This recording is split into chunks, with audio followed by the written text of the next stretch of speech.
সিরিয়ার স্বৈরশাসক বাশার আল আসাদের ২৪ বছরের শাসনের অবসান হলো বিদ্রোহীদের হাতে। রাজধানী দামেস্ক দখলের মধ্য দিয়ে সিরিয়ার এই শাসকের পতন দেখল বিশ্ব। তার এই পতনের দ্বারা স্বাভাবিকভাবেই বিশ্ব নেতারা নিজেদের মতো করে প্রতিক্রিয়া দেখিয়েছেন। এদিকে ডোনাল্ড ট্রাম্প এক এক্স বার্তায় বলেন, আসাদ চলে গেছেন, তিনি দেশ ছেড়ে পালিয়েছেন। আসাদের রক্ষাকারী রাশিয়াও তাকে ক্ষমতায় রাখতে এগিয়ে আসেনি। রাশিয়া ও ইরান এখন দুর্বল রাষ্ট্র। ইতালির পররাষ্ট্রমন্ত্রী অ্যান্তোনিও তাজানি বলেন, সিরিয়ার পরিস্থিতি পর্যবেক্ষণে রাখা হচ্ছে, দামেস্কে আমাদের দূতাবাসেও যোগাযোগ রাখছি। পররাষ্ট্র মন্ত্রণালয়ে জরুরি বৈঠক ডাকা হয়েছে বলেও জানান তিনি।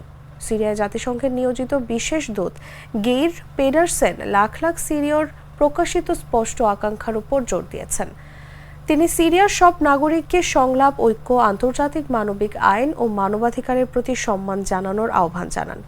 ফিলিপাইন সংশ্লিষ্ট সব পক্ষকে সংযম প্রদর্শন ও সহিংসতা থেকে বিরত থাকার জন্য বেসামরিক নাগরিকদের আহ্বান জানিয়েছে।